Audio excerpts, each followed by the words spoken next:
Hello दोस्तों, स्वागत है आपका एक नए क्लास में। जो लोग 2023 यूपी बोर्ड का 12th का एग्जाम देने वाले हैं उनके लिए ये पेपर ब्रह्मास्त्र होने वाला है। इलेक्ट्रिसिटी एक ऐसी यूनिट है, यानी विद्युत एक ऐसी यूनिट है जो अकेले दम पे आपको फिजिक्स में पास करा देती है।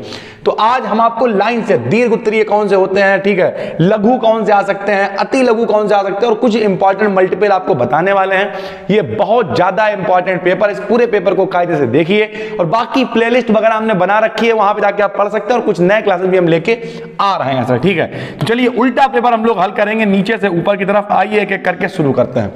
सबसे पहले देखिए, एक यहां पे दे रखा है ई का मान है कितना, ई का मान दे रखा है 2i प्लस का 4j और प्लस का 7k, ठीक है सर। और एस का मान दे रखा है 10j।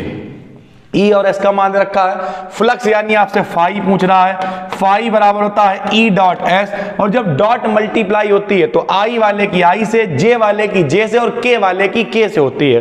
तो यहाँ पे आई और जे, यहाँ पे है ही नहीं आई और के, सिर्फ जे और जे है। तो जे वाले की जे से यानी 10 चौक 40 इसका आंसर हो जाएगा। कितना आंसर हो जाएगा? 40।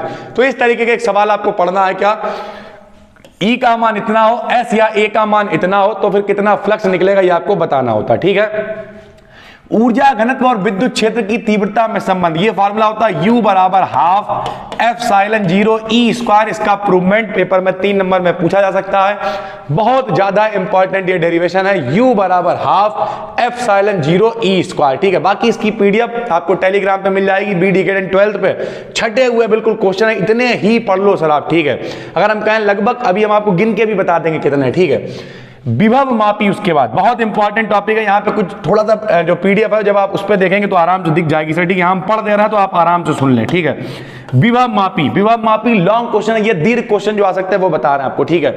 विभव मापी आपको पूरा डिटेल में पढ़ लेना है। विभव मापी की सहायता से आंतरिक प्रतिरोध ज्ञात करना, उसकी सुग्राह्यता, विद्युत वाहक बल ज्ञात करना, ये अगर आप पूरा पढ़ लेते हैं, ठीक है, तो आराम से आप लॉन्ग के लिए प्रिपेयर हो जाएंगे। उसके बाद व्हीट स्टोन सेतु, इसी साल यहां शाहजहांपुर के पेपर में व्हीट स्टोन सेतु लॉन्ग में आया था सर, ठीक है। तो व्हीट स्टोन सेतु पेपर में आता है, व्हीट स्टोन सेतु आपको पढ़ लेना है। उसके बाद किरचॉफ के नियम, किरचॉफ के 2 नियम होते हैं, सबको पता है। पहला होता है संधि पर मिलने वाली सभी धाराओं का बीजगणितीय योग 0 होता है, और E बराबर I इंटू आर। तो इसे आप पढ़ें, ठीक है, चाहे तो आप नोट कर सकते हैं। ये प्रॉपर इंपॉर्टेंट क्वेश्चन हम आपके लिए छांट के लाए हैं। इसकी पीडीएफ आपको मिल जाएगी BD 12th टेलीग्राम पे सर, ठीक है। मुक्त इलेक्ट्रॉनों का अनुगमन वेग क्या होता है? अनुगमन वेग के सिद्धांत से ओम के नियम की उत्पत्ति कीजिए, ठीक है। अनुगमन वेग क्या होता है? एक बहुत ही सूक्ष्म वेग प्रदान होता है जिसे हम लोग कहते हैं अनुगमन वेग, और इसकी सहायता से B बराबर IR का प्रूवमेंट।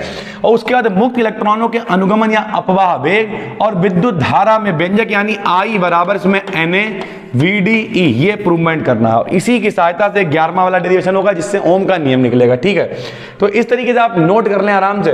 उसके बाद समांतर प्लेट संधारित्र, नॉर्मल वाला और समांतर प्लेट संधारित्र, बीच में पट्टी रखे, दोनों डेरिवेशन बहुत इंपॉर्टेंट है। एक पुरानी प्लेलिस्ट हमने बना रखी जिसमें 104 वीडियोस है, ये सब हमने पढ़ा रखा है, उसका हम डिस्क्रिप्शन में लिंक दे देंगे। बाकी नई जो प्लेलिस्ट है उसमें भी 3-4 वीडियोस हैं, उसका भी लिंक दे देंगे, सारी आप पढ़ डालिएगा सर, ठीक है। फिर विद्युत क्षेत्र में विद्युत द्विध्रुव को घुमाने में किए गए कार्य का डेरिवेशन बहुत इंपॉर्टेंट है। सिद्ध कीजिए किसी विद्युत द्विध्रुव की अनुपस्थिति में, ठीक है, अनुप्रस्थ स्थिति में विद्युत विभव 0 होता है, यानी अनुप्रस्थ स्थिति का हो या निरक्षीय स्थिति का हो, ये दोनों इंपॉर्टेंट है। निरक्षीय स्थिति में विभव का मान 0, B का मान 0 सिद्ध करना होता है। और उसके बाद अक्षीय स्थिति में विभव, जो दोनों पढ़ने हैं सर, ठीक है। गॉस की प्रमेय लिखो, इसकी सहायता से अनंत विस्तार की एक समतल चादर है, उसके निकट विद्युत क्षेत्र की तीव्रता निकालो। ये सब हमने करा रखे हैं, पुरानी प्लेलिस्ट है लेकिन काम की उतनी ही है, आराम से देख डालिए सर, ठीक है। गॉस के नियम की सहायता से एक लंबे सीधे तार के निकट विद्युत क्षेत्र की तीव्रता निकालो, ठीक है, दोनों हो गए। उसके बाद विद्युत द्विध्रुव के लिए निरक्षीय स्थिति में तीव्रता और अक्षीय स्थिति में तीव्रता, ये दोनों होगा, ठीक भाई। यानी यहां पे लगभग 14, एक 14 ये हो गए, और उसके बाद जो है 2 तो ये 14, 15, 16, बल्कि ये दोनों लघु में आएंगे, लॉन्ग में नहीं आएंगे, यानी 14 लॉन्ग, और फिर भी ये 14 क्वेश्चन ये है सर, ठीक है। उसके बाद लघु की बात करें तो विद्युत क्षेत्र की तीव्रता बहुत पूछी जाती है, विकल्प में भी, 1 नंबर में भी, 2 नंबर में भी, आपको याद होना चाहिए। विद्युत क्षेत्र की तीव्रता क्या है? गॉस की प्रमेय लिखिए तो गॉस की प्रमेय पता होनी चाहिए। विद्युत विभव की परिभाषा और विमा क्या है ये आपको पता होना चाहिए। किसी सेल के विद्युत वाहक बल और इसके सिरों के बीच विभवांतर में क्या अंतर होता है ये बताना है। उसके बाद देखिए एक यहां पे न्यूमेरिकल दे रखा है, और ये न्यूमेरिकल क्या है कि किसी सेल से 0.5 एम्पियर धारा या 0.6 एम्पियर धारा लेने पर उसका टर्मिनल वोल्टेज 1.6 वोल्ट हो जाता है और 0.8 एम्पियर धारा लेने पर 1.3 वोल्ट हो जाता है। सेल का विद्युत वाहक बल और आंतरिक प्रतिरोध ज्ञात कीजिए। ठीक है सर, तो इस तरीके से आप इस सवाल को लगाएंगे। E बराबर B प्लस आई आर, इसमें स्मॉल r पूछा हुआ है आपसे और विद्युत वाहक बल यानी कैपिटल E पूछा है। ये शॉर्ट में 2-3 नंबर में पूछ लेता है। ठीक भाई, उसके बाद खुले परिपथ में एक सेल के प्लेटों के बीच विभवांतर 1.9 वोल्ट है। इस सेल को 3 ओम प्रतिरोध से जोड़ने पर इसके प्लेटों के बीच विभवांतर 1.5 वोल्ट हो जाता है। विद्युत परिपथ बनाकर सेल का आंतरिक प्रतिरोध और 3 ओम के प्रतिरोध में बहने वाली धारा बताइए। ये 2 आपको सवाल पढ़ लेने हैं।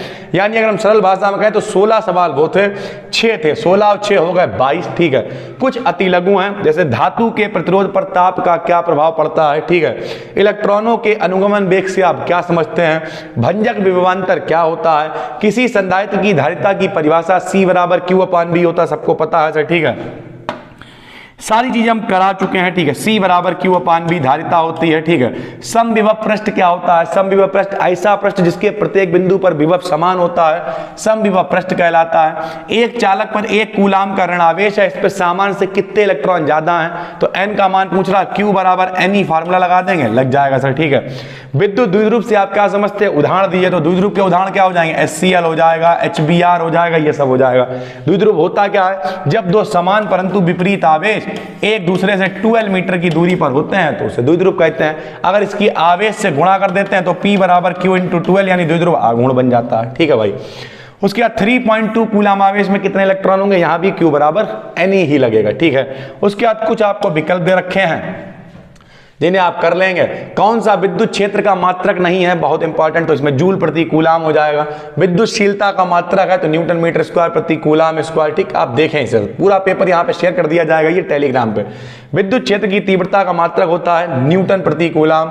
विशिष्ट चालकता का मात्रक ओम की पावर -1 मीटर की पावर -1 और एक E बराबर B प्लस आई आर से लगाएंगे तो 4.8 इसका आंसर आ जाएगा। तो 4.8 4.6 जो भी आए, E बराबर B प्लस आई आर से ये लगेगा। यानी सरल भाषा में कहें तो लगभग कितने क्वेश्चन आएंगे, 5, 8, 4, 12, 13, 26 यानी लगभग 40 के करीब ये क्वेश्चंस होंगे।